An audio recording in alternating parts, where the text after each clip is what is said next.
আসসালামু আলাইকুম।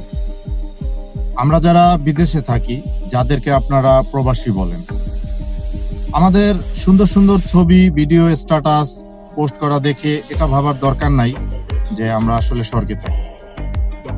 আপনাদেরকে ওটাই দেখাই যেটা আপনাদের দেখাতে অ্যালাউ করি। আমরা যদি এখানে না খেয়ে থাকি বা কষ্টে থাকি, সেটা তো আর আপনাদেরকে দেখাবো না বা দেখানো ঠিক হবে না, তাই বলেই দেখাই না। আর সারাদিন কাজ করে বাসায় আসার পরে ক্ষুধা পেটে যখন কোনো খাবার সামনে থাকে না, তখন আবার নিজের রান্না নিজেই করে তারপর খেতে হয়।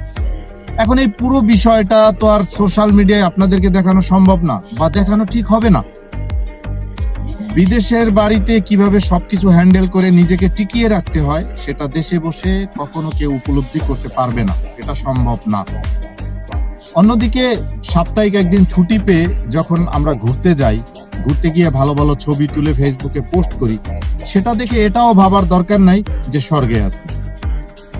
পরিশেষে একটা কথা বলবো, একজন প্রবাসী হিসেবে বলতে চাই, আমরা যা সোশ্যাল মিডিয়ায় দেখাই সেটা আংশিক সত্য। কারণ আমরা চাই না আপনারা আমাদের কষ্টের জীবনটা দেখুন। আমরা এই প্রবাসের মাটিতে এসেছি পরিবারকে ভালো রাখার জন্য। আমরা চাই তারা ভালো থাকুক, আমাদের কষ্টের জীবন দেখে তারা কষ্টে কষ্টিত না হোক। ধন্যবাদ, ভালো থাকবেন। আসসালামু আলাইকুম।